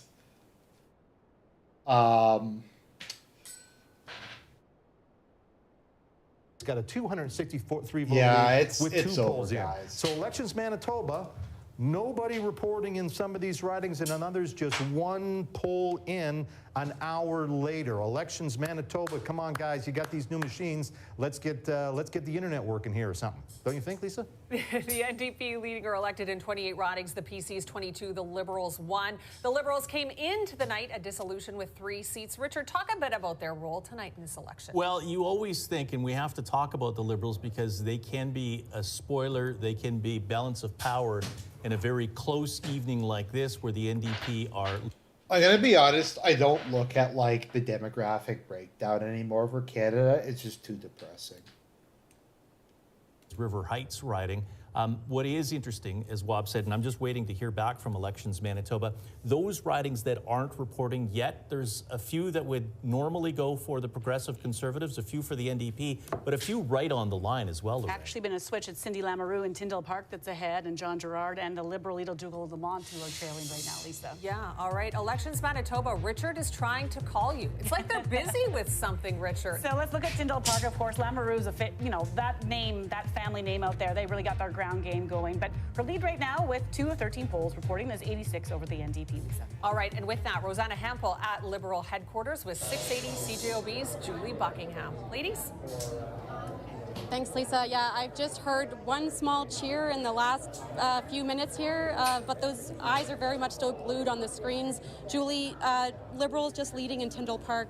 What are your thoughts so far? Well, we knew that this potentially could happen, as we did hear Dougal-Lamont say you don't have to hold your nose and vote for another party in order to make change. But at the same time, we also had the NDP leader, Wob Canoe. So the thing, okay, so the cause for optimism when it comes to this is the birth rate of a lot of countries where the West is getting immigrants from imploded a lot quicker than I think a lot of people had worried they would be. So what will probably happen is in a lot of European countries, it'll probably go from being like, a lot of us thought that it would be reduced to being like plurality Indigenous European, but it might still be majority Indigenous European. It's just that it's not going to be as bad. It's still going to be really bad, but a lot of places just have really bad. Like the Middle East birth rates have collapsed. Africa birth rates have collapsed. Or a lot of Africa. East Asia birth rates have collapsed. A lot of these countries are going to start going into demographic death spiral. So we'll see. Like, let me see here. What is the birth rate of?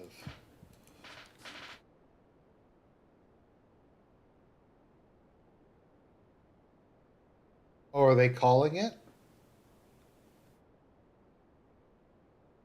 Yeah, so like Mexico is barely above. Mexico's birth fertility rate is 1.9. Get back to it in a second. Let's look at some of this stuff.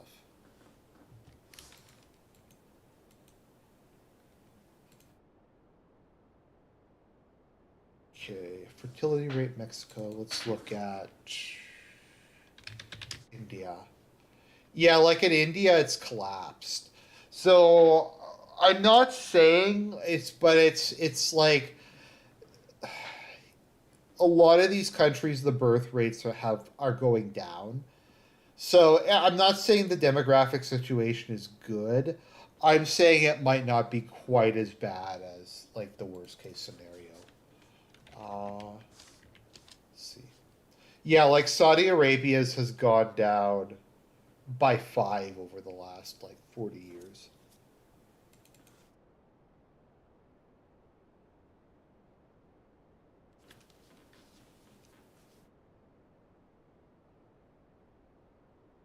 Let me see here.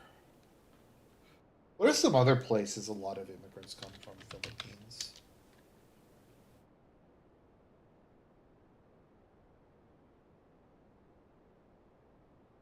Yeah, like once again, that's gone from 6 to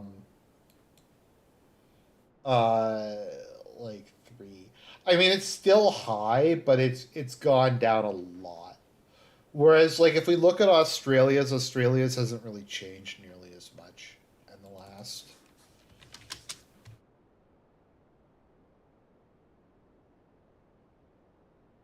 Yeah, America's used to actually be quite high as far as white countries go. What's Russia's these days? Because people meme about Russia, but Russia's is actually, like, recovered a bit. Yeah, so during the 90s, at its lowest, it was 1.3. Now it's up to 1.5. So it's gone up a bit. Basically, since Putin, so this is like, so Soviet birth rate 2.2, pre-Putin birth rate 1.1, current birth rate 1.5. So it's gone up quite a bit. I think Hungary's gone up quite a bit. Yeah. So since Orban came to power, it's gone up by like 0.2. So I mean, it's something. It's something. Let me see what Slovakia's.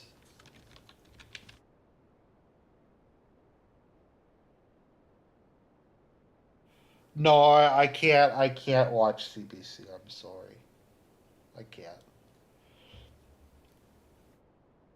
Okay, so there's some slight birth rate recoveries in some of these countries. Okay, that's cause for a little bit of optimism. What's Poland? Why is Poland's birth rate so low?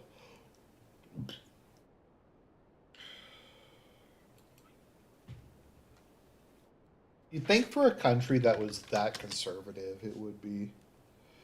Yeah, we have Ceausescu's 100 million Romanian policy. Actually, Romania's is fairly high as far as Europe goes.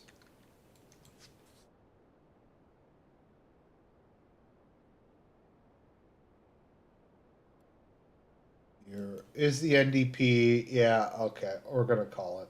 For any results from those areas. And there are some other results in other ridings that are slow because of some of these machines crashing. But again, one of the key issues there is that those votes are not lost. They still exist. Well, why do we even have... 9, folks, but this is leading or elected.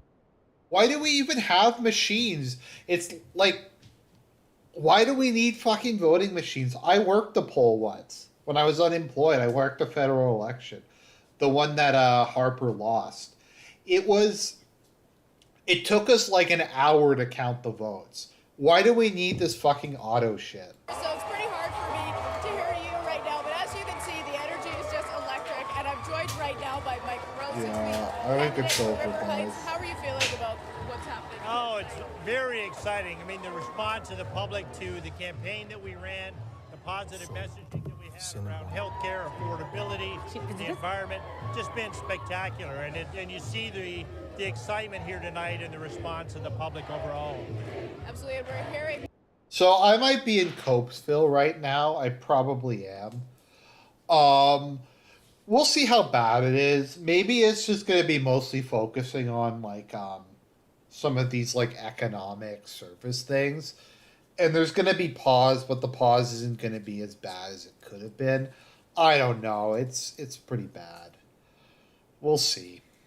We'll see. The night's not over yet. It's looking pretty bad, but it's not quite over. Yeah, like Heather's down by 33. Yeah. But like at this point, everything would have to go right for the NDP to not get a majority.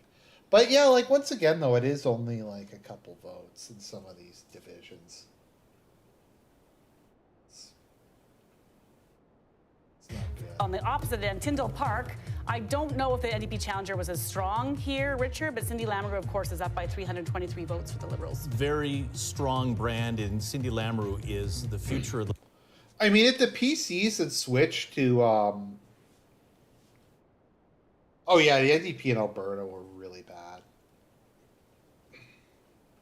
Rachel Notley, or Premier Mom, as they Where John Gerard was the lone Liberal in the legislature. He was elected in 1999. He's been at this a long time. That was who Marnie was just talking there, just for a reference point, because you might not know him, because the NDP candidate is new. That was the NDP candidate right now, Mike, up over John Gerard. A lot of people wondering how Heather Stephenson is making out tonight in Tuxedo. Larissa Ashdown, the NDP candidate there, is leading. We have 4 out of 26 polls reporting she does have a slight lead over Heather Stephenson. And that was part of the cheers at NDP headquarters, but still early going in some of these ridings. Some interesting trends in southern Winnipeg and outside the city of Winnipeg, but it's still 30 for the NDP, 21 for the PCs, 1 Liberal. All right, David Aiken, what do you make of it all? Yeah, it's fairly interesting. 29 is the magic number. So right now, NDP certainly in majority territory. But of course, we don't have as many elected and able to declare. We have a lot of leading, so we still got to wait. And there's still, even though there's still some ridings without results, and some ridings only have 1 poll in or 2.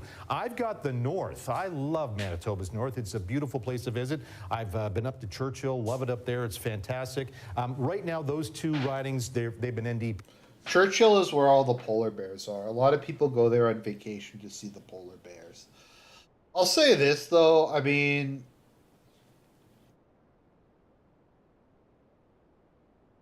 like, Sean, I don't know what you're talking about. This is the most consequential election of our lifetime. This is more consequential than the American 2020 presidential election. This is more consequential than to whether or not Justo is going to get another majority. It's more consequential than, I don't know, it just is. It's just very consequential.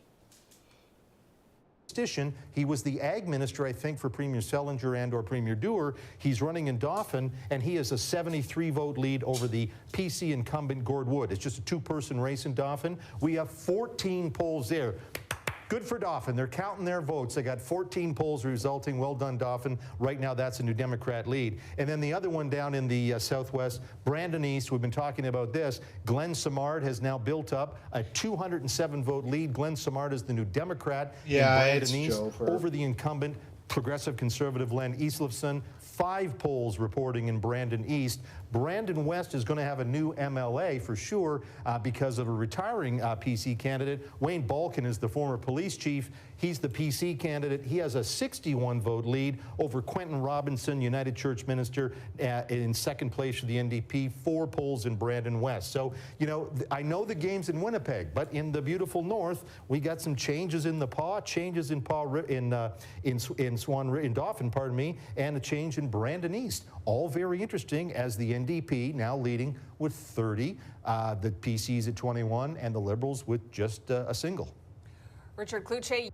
I mean, sorry to sound like I'm in Copesville, but like some of these are only like a couple dozen votes, but I don't know.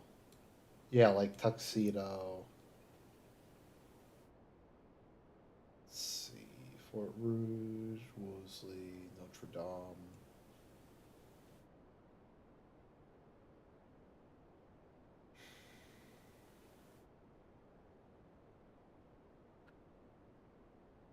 Ridings, the Dauphins, the Swan Rivers, up in the north area, and then as you come into Winnipeg, the Selkirk and the Interlake. So far, Selkirk and Interlake are still staying with the Progressive Conservatives, but those 6 ridings that haven't reported yet, at least 2 comfortable NDP ridings, another 2 comfortable Progressive Conservative ridings.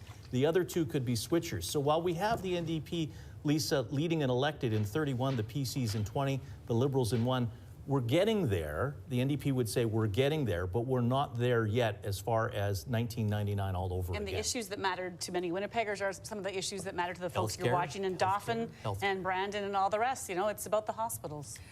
The campaign started, you know, really the NDP coming out strong around healthcare, and as things kind of turned darker for the Conservative Party towards the end, we wondered what was it going to be that was really going to bring voters out. Do you still think it was that healthcare issue? I think in many of the cases that might just be it. It might be the win of the day for the NDP, and they never deviated from that script. We're in 31 seats right now, leading or elected for the NDP, and they're in that majority territory for sure. I think that worked in many cases. I also think there are some. Okay, I'm gonna see where we are at 9:30, because I kind of want to go play StarCraft, but this is content. This is quality content, guys. This is something that only I can bring. Like, Rebel News isn't even covering this. Rebel News doesn't even give a shit. So, but I'm here with you, down in the trenches with this ultra important election. Are they feeling blue right now?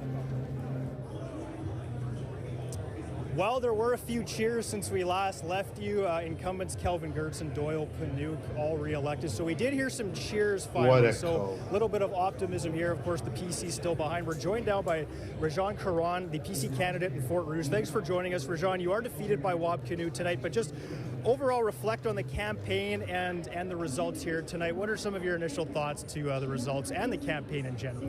Well, obviously, I would have liked to have won. I understand it is a NDP stronghold since probably its inception.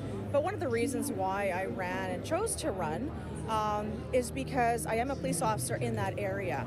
And I want, for the voters to be another option, but also to have that voice and to explain to the public some of the issues that we're encountering in our city that I'm seeing that's unique, such as, obviously the crime, being a police officer, and the addiction stuff, mental health. All of these things are huge, and I see it every day.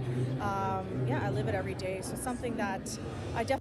It's not impossible the PCs might actually still win the popular vote. That would be it. It'll be interesting to see how close the popular vote is, because it's gonna be a photo finish on that account, but. As much as they turn some people off, and you have to wonder, did it just appeal to the people that were already going to go down that road anyway, or did it sort of detract from those who were thinking about going down that road and decide not to? Crime is definitely an issue for sure, But when it comes to taking over the races that you have to, those constituencies that you have to, healthcare right now is leading the way. But again, we don't have to oversimplify. Like the Rangers. Like, let's be simple here. This just could be a change election. People have had enough of the PCs. We got through the pandemic. Maybe we're looking for just something else. Here's a look at where things are close right now. These are the tight races, folks. We have about half the polls reporting in Kildonan, River East. Rochelle Schott is leading over the PC candidate there, Alanda Van Ham. She has a lead of just a handful of votes, about 50 votes, 46.6% of the vote. One of those key ridings, though. You see an NDP government, they win or almost win there. Same goes with this one. Rochelle Squires is the incumbent. She was the family ministers 4 weeks ago. She's now trailing by 102 votes to Mike Moyes of the NDP. He is growing that gap between them for sure. Kirkfield Park, Logan Oxenham right now, the NDP candidate there is leading over the PC incumbent, Kevin Klein. But the Liberal vote there is 16%, which is very interesting. That would ultimately help Klein.